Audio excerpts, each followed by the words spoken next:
की हाल है? ठीक हो? सेहत भी सुनाओ कैसी है? और दोस्तों उम्मीद करता कि सब दोस्त खैर आफियत नाल होणगे। चलते हैं अज दी वीडियो की तरफ। दोस्तों 5 तरीक की बारिश शुरू है। यह देखो बहुत ही तेज़ बारिश हो रही है।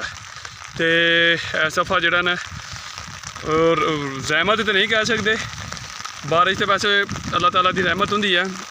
पहले जिमीदार किसानों को जोड़ा ना इस दफ़ा वो मिलया था बहुत घट ही सोना यूरिया, तो कणक के थले बड़ा घट पिया ही।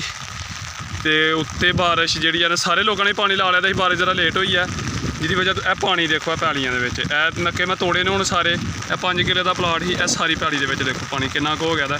यह देखो तो कणक वास्ते तो पानी जोड़ा ना वो की कहते हैं जहर है। यह देखो एडे एडे नक्के किए ने, तो इस तरह पानी जाता पाया। यह देखो कि जिस तरह नहर का पानी नहीं होंदा, यह देखो किड्डा क वड्डा नक्का कीते दा, तो पानी किन्नी की स्पीड दे विच जिहड़ा ना जा रहा है।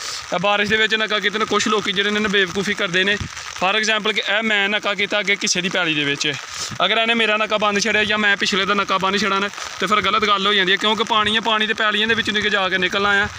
तो बड़ी मुश्किल बनी दी है। अल्लाह पाक अगे दुआ है कि सब भाई जिहड़ा ने दुआ करो कि या अल्लाह पाक बायस रहमत बरसा बारिश। इस दफ़ा जिहड़ा ना गंदम की जी पैदावार है ना बहुत ही कम होएगी। उसकी वजह रीज़न यही है कि बारिश का पानी जोड़ा ना पहले सोना यूरिया नहीं पाया, थले DAP नहीं पई, हूँ बारिश बहुत तेज़ हो गई। यह देखो हूँ इस पैली के इन्ना पानी है, अगे निकले किस तरह का निकलेगा कि नहीं। तो प्रॉपर ही जोड़ा ना यह देखो इस तरह दूर दूर तक यह देखो अगे जिथे भी नज़र जाती भी है ना इंज ही पानी खड़ा है सारिया पैलियां दे विच। ते अल्लाह पाक साडे ते रहमत करे। यह तुहानूं थोड़ियां जिहियां अगे वो दूसरियां पैलियां भी दसने। दफ़ा जोड़ा ना कणक की फसल बहुत मुतासर होने का खतरा है कि पानी की वजह तो यह देखो ना इंज ही है जिवें मूंजियां दे विच पानी नहीं खड़ा होंदा। तो जिधर नूं नज़र मारो इसे तरह ही पानी है। तो बारिश तो अजे भी बारिश होंदी पई है, आवाज़ आती भी होगी तुहानूं। यह देखो उत्ते वैसे कणियां हजे भी बारिश हो रही है। तो बारिश के विच आके तो लगे दिया करना नक्के बन्नन खोलन, उसकी वजह कि नक्के ऐसे नहीं खोले करने बारिश कि जो बारिश बंद होनी है हर बंदे ने आई जाना है आके, तो सारे लोगों ने जोड़ा फिर नक्के बन्नन नहीं खोलन नहीं देने। तो चलो उन्नी देर तक जो पानी निकल जे वो ही सही। तो इस दफ़ा जोड़ा ना अल्लाह ही है पीली हो गई है कणक ने। 2 दिन पानी जिस पैली के खड़ा होई है ना कणक के वो वैसे ही खराब हो जाती है। तो अल्लाह अगे दुआ की जाती है कि या अल्लाह पाक करम करे अपनी रहमत के सदके जोड़ा ना साढ़े गुनाह बख्श दे। बारे साढ़े लिए बायस रहमत नहीं बायस जहमत ही बनती पई है। इस टाइम देखो बारिश देखो मूंजी की फसल नहीं है, गंदम की फसल। तो गंदम में पानी बहुत ज़्यादा घट चाहिए होंगे। तो कणक में तो पानी हर बंदे ने ऐसा फला खड़िया है।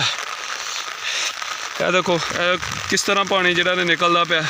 कुछ लोग जोड़ा ना इस चीज़ नहीं समझते, पानी कढ़न ही नहीं देंगे। इस ही दोस्तों वीडियो का अख्तिताम करने सानू दिओ इजाज़त अपने होस्ट मुसलमान राजपूत नूं। तो वीडियो में लाइक शेयर कमेंट लाजमी करिया जे।